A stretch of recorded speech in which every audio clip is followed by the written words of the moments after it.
Assalamualaikum warahmatullahi taala wabarakatuh. Perkenalkan, nama saya Imratun Aina. Saya dari Prodi Teknik Informatika angkatan 2024 dengan NPM 2024 1220036. Perkenalkan, nama saya Albatul Jamila. Saya dari Prodi Teknik Informatika kelas A dengan NPM 2024 1220054. Baik, kami dari kelompok 7 yang dimana terdiri dari saya, teman Imratun Aina, teman saya Fatul Jamila, dan satu lagi itu Ahmad Nadif. Tapi Ahmad Nadif masih tidak bisa untuk mempresentasikan pada kesempatan kali ini. Baik, langsung saja untuk lebih efisiennya waktu, kita langsung saja ke pembahasannya. Yang pertama di sini ada latar belakang dan analisis, yang dimana latar belakang dan analisis utamanya, yang pertama adalah sistem penyiraman manual, yang dimana ketergantungan pada tenaga manusia menyebabkan kontrol air tidak konsisten dan tidak efisien waktu. Yang kedua ada kesulitan pemantauan relatif.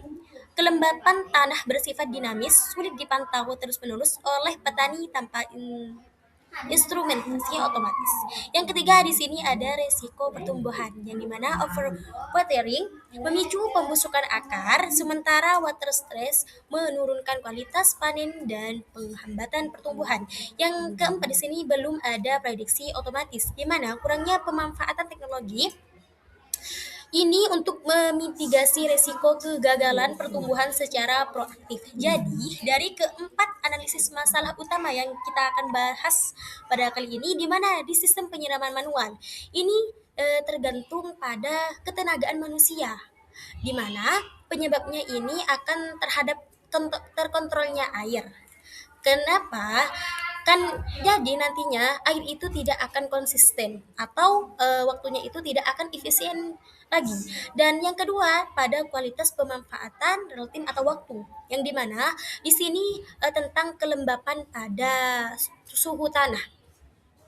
Yang ketiga juga di sini akan ada tadi risiko pertumbuhan, di mana nantinya risikonya itu akan memicu pembusukan melalui akar. Jadi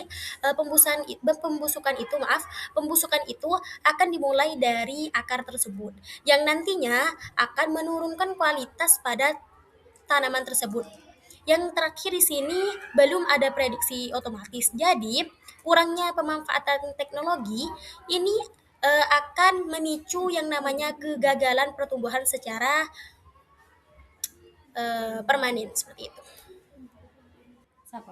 Baik, di slide selanjutnya di sini kita akan membahas tentang eksplorasi dataset pertanian, di mana penelitian ini memanfaatkan smart agricultural dataset dari platform yang kita eh, dapatkan, yaitu dari Kaggle, untuk melatih model prediktif yang cerdas, di mana di penelitian dataset yang sudah kita ambil dari pertanian tersebut, di sini kita sudah menemukan total catatan sebanyak 16.411 baris data lingkungan pertaniannya. Yang kedua di sini ada fitur utamanya, yang dimana ada jenis tanah, tahap bibit, indeks kelembapan atau MOI, suhu dan kelembapan udaranya. Yang terakhir di sini ada output, yang dimana klasifikasi banner atau perlu disiram atau tidak perlu disiramnya. Jadi di Kaggle, di dataset yang kita ambil dari Kaggle tentang pertanian, kita sudah menemukan tiga poin. Yang pertama ada total catatan, fitur utama, dan output, yang dimana output ini merupakan klasifikasi di mana nantinya akan ditentukan apakah pertanian tersebut perlu disiram atau tidak perlu disiramnya, seperti itu. Baik, slide selanjutnya yaitu variabel dan fitur input model. Di sini ada kondisi udara, suhu, dan kelembapan relatif dalam persentase persen untuk mengukur tingkat evaporasi. Fase tanaman, seeding stage, yaitu tahap bibit untuk menyesuaikan kebutuhan air pada setiap fase pertumbuhan. Dan moisture index, yaitu indeks MOI sebagai parameter krusial untuk mendeteksi kesediaan air dalam tanah secara real. Baik, untuk selanjutnya di sini yang kedua adalah metodologi dan implementasinya. Nah, baik, langsung saja. Di sini alur metodologi penelitiannya, yang pertama ada collection, splitting, evolution, processing, dan modeling. Di mana collecting di sini merupakan eh, ekstraksi dataset dari Kaggle. Maaf saya ralat tadi di sini saya menjelaskan bahwasanya tentang collection. Dan di mana ekstraksi dataset dari Kaggle di sini ada 16.000 data yang sudah kita dapatkan dari Kaggle tersebut. Yang kedua ada splitting di mana pemisahan data sebanyak 80%. 80% lebih dan 20% itu merupakan uji cobanya. Nah, yang ketiga ada evaluation. Di sini ada uji akurasi dan analisis matriks kebingungan. Yang keempat di sini juga ada processing di mana processing ini merupakan normalisasi yang terakhir di sini juga ada modeling di mana modeling ini merupakan pelatihan random forest yang kita buat sebagai judul tersebut. Nah, baik, selanjutnya di sini kita akan membahas tentang tahap praprosesan tentang data, di mana tahap dari pemrosesan ini di sini kita ada transformasi data, di mana transformasi data ini karena model hanya memproses angka saja, angka bukan seperti fitur ataupun semacamnya. Di sini cuma angka yang diproses. Fitur kategorikal teks diubah menjadi kode numerik atau label excoding, di mana fitur numerik MOI template diselaraskan dengan skalanya, di mana standar scalar yang menyeimbangkan tentang angka agar tidak ada fitur yang mendominasi nantinya. Dan di sini juga 80/20 split, di mana melatih model secara intensif dan mengujinya pada data baru yang lebih objektif. Nah, di sini juga ada snippet implementasinya, di mana di sini juga saya sudah sertakan seperti codingan yang nantinya ini bisa untuk dicoba tentang random forest atau tentang kelembapan tanah yang sudah saya ambil di Kaggle tersebut. Baik, di slide selanjutnya adalah arsitektur random forest.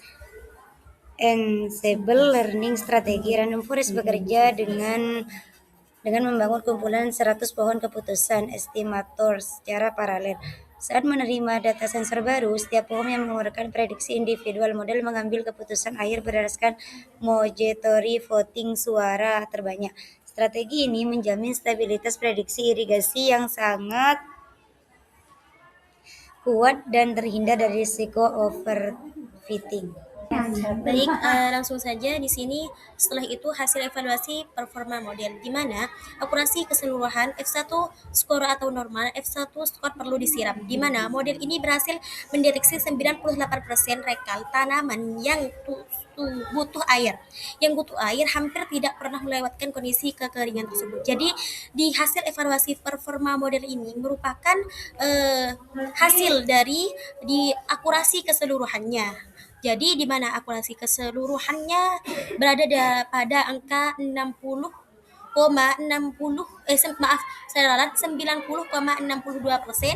sedangkan dari normalnya evaluasi secara normalnya ini 95%, sedangkan yang perlu disilam yaitu 90%. Nah, di sini analisis fitur important di mana moisturizer index atau MOI berada pada angka 0,37, sedangkan suhu template ada 0,29, sedangkan kelembapan di udaranya ada 0,20. Di tahap pertumbuhan di sini masih 0,08. Jadi, variabel indeks kelembapan tanah atau MOI menjadi faktor penentu utama 37% dalam pengambilan keputusan irigasi otomatis oleh sistem AI. Nah, setelah itu di sini mungkin ada pertanyaan. Mungkin hanya itu yang saya dapat sampaikan. Saya mewakili dari kelompok 7. Mungkin dari pemahaman atau judul yaitu Random Forest pada prediksi kelembapan tanah ini masih kurang jelas atau kurang lengkap, saya dan teman-teman mohon maaf. Mungkin hanya ini yang dapat saya sampaikan, dan di mana di sini saya sudah sertakan image score di mana kita bisa membuka di Google kulturasi.com atau analisis yang bisa kita buka. Baik, mungkin itu saya yang dapat saya dengan teman-teman saya dari kelompok 7 sampaikan. Kurang lebihnya kami mohon maaf. Wallahul muwaffiq ila aqwamit thoriq. Wassalamualaikum warahmatullahi taala wabarakatuh.